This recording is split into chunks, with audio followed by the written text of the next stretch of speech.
Hello, everyone. Welcome in to Having to Roll. Dungeons and Dragons: Honor Among Thieves is a good film.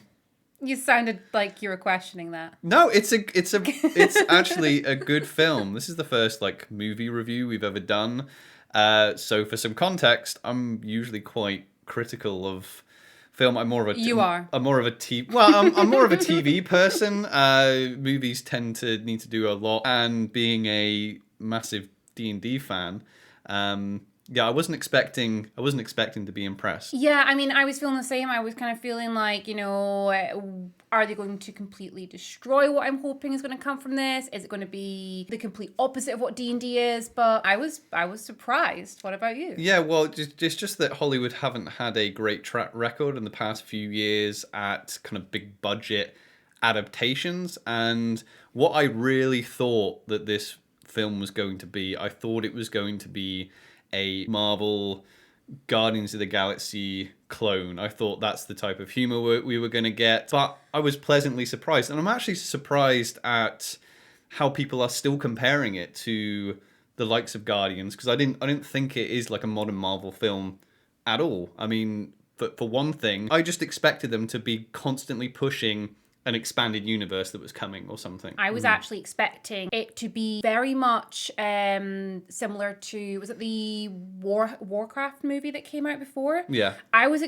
I expecting. enjoyed, actually. Yeah, it was all right, but I was actually expecting something a little bit more like that. That sort of like, lots and lots of gore, lots and lots of battle, lots and lots of this, and then not much that was actually Dungeons and Dragons. That's what I was expecting. A good point, actually. I haven't considered that. It's quite a family friendly movie. Oh, yeah, it's really family friendly. So this is going to be a spoiler-free review, whatever that means.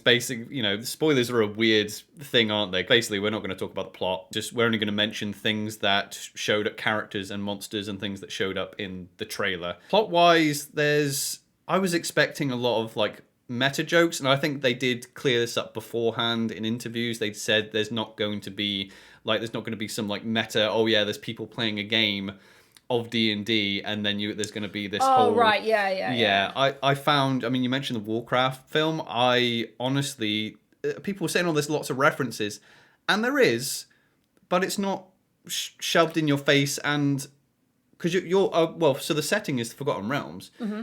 I've run some games in Forgotten Realms. I played in some games in Forgotten Realms. You've played video games in the Forgotten Realms, like Baldur's Gate, but we're not Forgotten Realms aficionados. No, not at all. And the things that I got reference wise were things that had been in the Baldur's Gate game, and even then it was briefly mentioned, and it wasn't a major part of it, which I did quite like, because it allows people that have got no idea what Dungeons and Dragons is to be able to go, and they don't have to know these places or anything. No, I was quite impressed with how they put across the Forgotten Realms in this movie. They go to a few. So you've got Neverwinter, obviously, and they do mention a few other locations. They show at least two other Forgotten Realms two other ones they show. Yeah, locations. I was quite surprised. I kind of thought they might change it up a lot from that kind of European medieval style, but they kind of kept true to a lot of people's headcanon, I think, of what the Forgotten Realms was. The visuals in the film are amazing. Oh, they're really good, actually. One of the locations they went to, which is one of my favourite locations, they went there and I was just like, oh, it's exactly how I imagined it. So I was quite excited. Yeah, the one thing I was very, like I said, that the references to D&D, it definitely feels like a D&D adventure. Yes. Because there's there are little side quests that go on. The ensemble is very strong. Oh yeah, definitely. Extremely strong. It's very well written. The main plot, there are a few weaknesses that we will get to, but some of the references. So the thing I really enjoyed was the backstory stuff. Yep. So I'm not a big backstory person. Writing my own backstory, I can take it or leave it. People thrusting backstories onto you, I'm like, nah, I don't really care because I'm the main character, that type of thing. And they pay homage to it. Oh, they really do. Really well. Really well. Yeah, they give you, without exposition, they kind of use it in a humorous way. It's not a film where there's any, dice rolling are actually involved, but you could almost got that feeling of certain things that happened would be the same as if somebody rolled really badly on a perception check or something, which I thought was quite cool. Yeah, actually, saying that about the dice rolls, did you notice any, like, points in the film where it was like, oh, that was a critical hit, or that was a critical failure? Oh, I actually did notice one, which I would kind of say that was like that would have been like a really good hit on like an improvised weapon, where somebody used something, they threw it at someone. I just thought, well, that would be like an improvised weapon. That's not going to do anything, and it did. And you're just like, oh, that would have been like a really good hit. Yeah, so there was some real good use of the improvised weapon as skill from the Holger character, which was like the barbarian with Michelle Rodriguez, which I don't know, in my mind, an actress that doesn't seem to age. I don't know. No, she really doesn't. I think I've been a fan of a lot of films that she's been in, and she plays that role very well. And without going into kind of spoilers, her relationship with Chris Pine's character, it was surprising. Yours and my favorite classes are represented. Yeah, what's Chris Pine's character called? Edgin. Yeah, Edgin. So the bard, which is your favorite class, and Yandar, the paladin, the oath of devotion. They pretty much say devotion paladin. Yeah. How did you feel like that class, the bard, was represented in the film? I thought it was represented really well, actually. I mean, it was something you and I were discussing when we came out, and we were talking about, how obvious some of them, the classes are quite obvious. To me, he felt like a bard multi-class with something else due to some of the things he did and said. Yeah. I thought they did really well with the persuasion rolls, shall we say. It did really well with the fact that bards obviously get a lot of pressure put onto them to use their words in the right way. And I think they did that really well, without leaning into bard stereotypes. Yeah, because I very much expected a Marvel, like the Marvel Chris's, like Pratt and Hemsworth. I was expecting a very goofy, silly male lead in Chris Pine, but it wasn't. He walked that line very well, and yeah, some of the backstory stuff, which was laughed at a little bit at the start, kind of developed into something that you were actually invested in. You cared about it. Like he made you care about things that at the start you didn't really care about. I saw the character of Yandar in the trailers, but I didn't know there was a paladin. As soon as how excited did I get in the cinema? You were like vibrating next to me. So like, when the character introduced, they're saying, "Oh, we need to go find this," and they literally call him a paladin. And again, I was expecting if there was going to be a paladin. And he does play a lawful good, proper, stereotypical paladin, which I was pleased with. But again, I was afraid that they were going to do a bit of like I'm picking on the MCU, but it's good in its own way. But like I thought they were going to do like a Drax type character who's very just like serious, but they make him silly. Yeah. No, he was overpowered and he was badass, and it was a real good representation of the class, and I was so surprised at it. Simon the Wizard, I thought he was so well portrayed. Again, I was expecting a kind of maybe a little bit more like slapstick or something, a little bit of silliness, but no, amazing performance. What I really loved about him is they had him learning as he was going, which seemed really, really cool, because that's what I think of your wizard characters as like. I mean, I've never played a wizard, but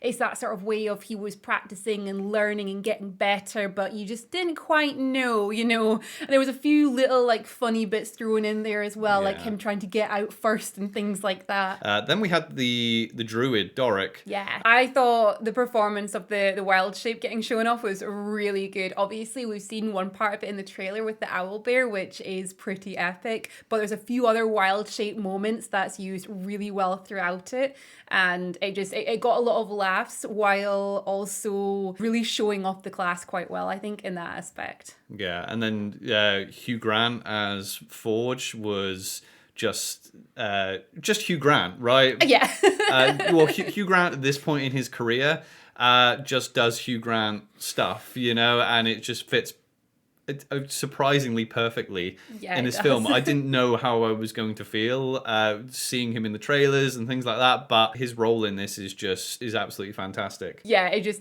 fits in so well. I think it made me laugh so much watching it. Character development for the cast is again really well paced. Like we said, the you get this kind of the funny backstory stuff to start with. Yeah.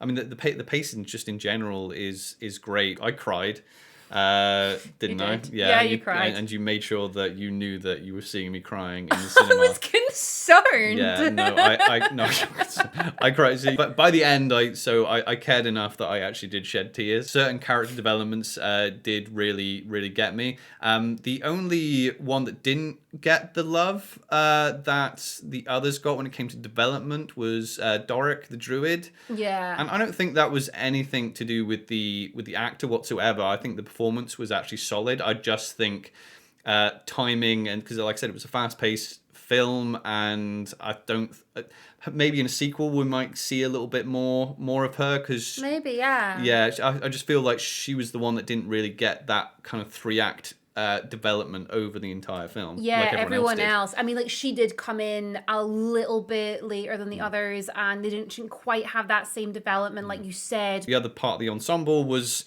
obviously the villain, which again is probably one of the weaker parts of this entire film. I don't actually think that's anything to do with the performance of the villain at all. I just don't think there was much time to develop the villain, and there's a wider villain in the background.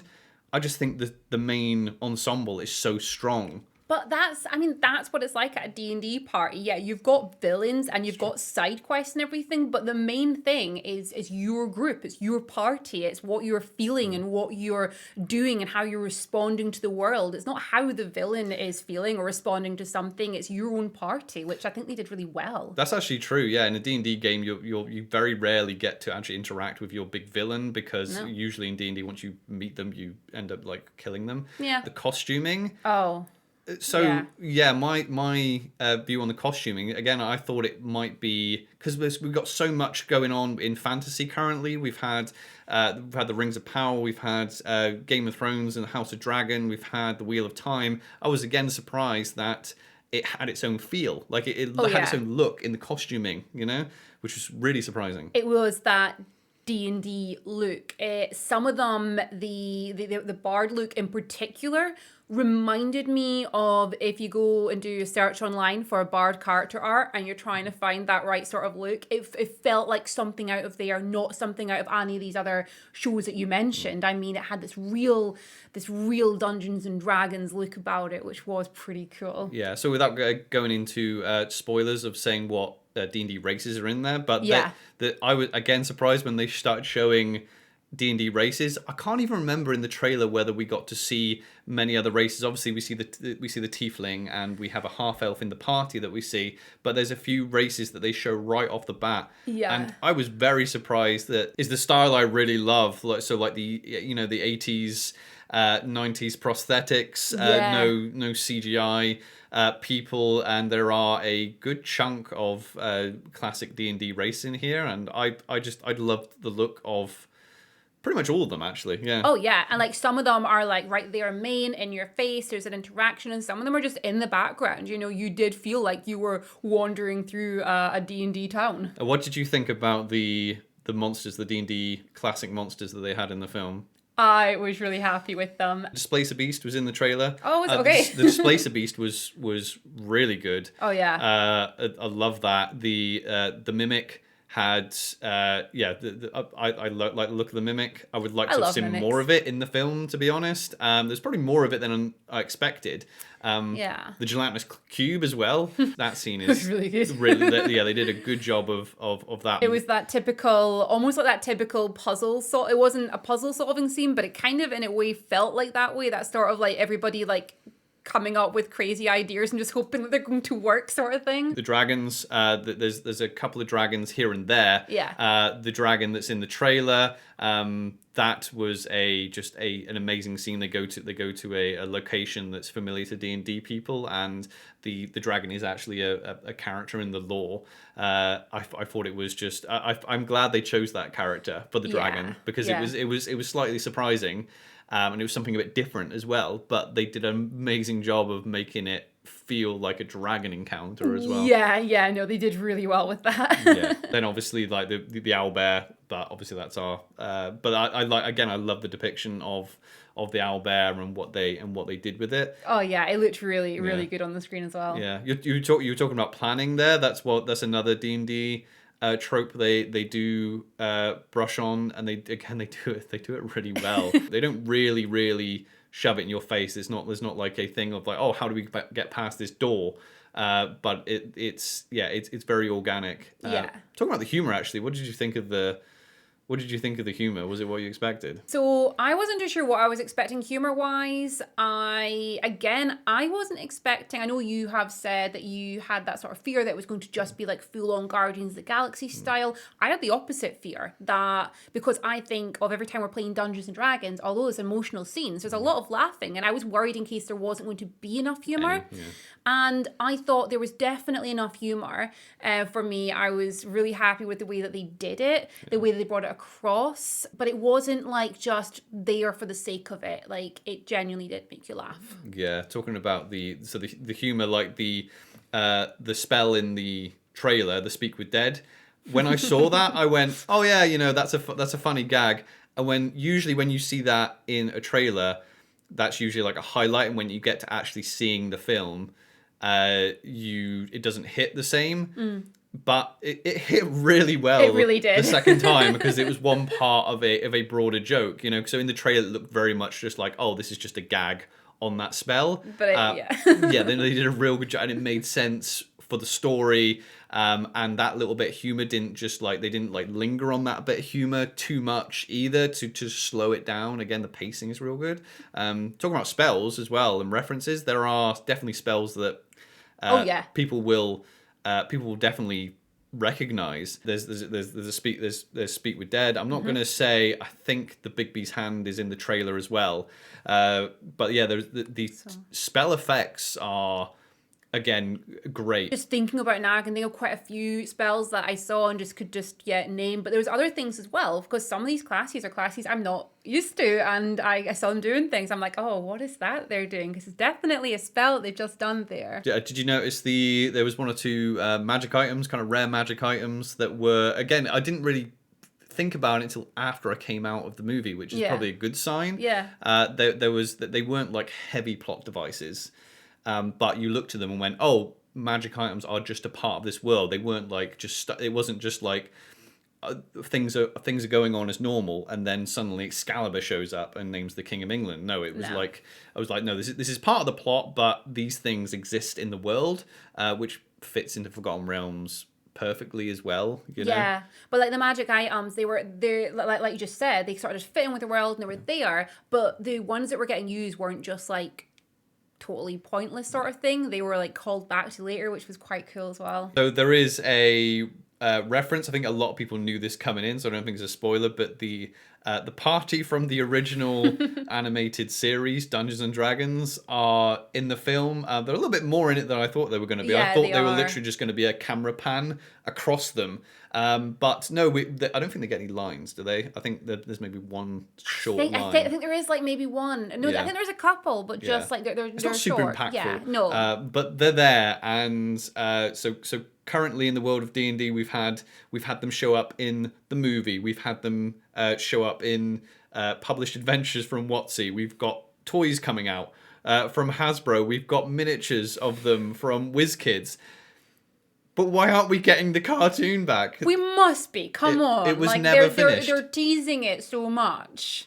I just want an ending to that, because I mean that was my big D&D experience as a child, was watching that cartoon. So hopefully, and you never know. I mean they might if this movie gets a sequel, they might come back. But it was cool to see that other party, that other adventuring party. There was one character. This is I'm not going to spoil this, but in that party there is one character missing though, which I was quite surprised at. The plot in this movie, again, it's really well paced. When they mention locations in the Forgotten Realms, it's not jarring at all. No. They don't linger on things they don't need to linger on. Even the villains, which we all know are the Red Wizards of Thay, and they don't linger on that too much. They just say, oh, the Red Wizards, they're from Thay. You kind of just get that it's another part of the world that's ruled by wizards, and that's all you need to know, which is I really appreciated that as well. It gets people invested in that story so much quicker without them going,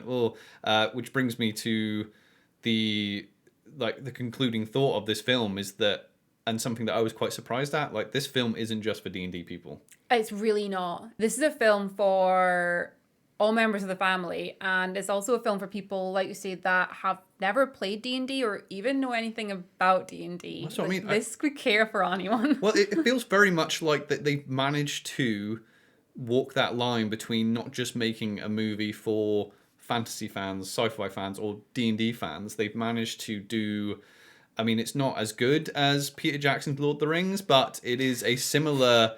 It's a similar type of thing they've achieved. Like, to go and watch Peter Jackson's Lord of the Rings, you don't have to have been into Tolkien. You don't even need to heard of Tolkien.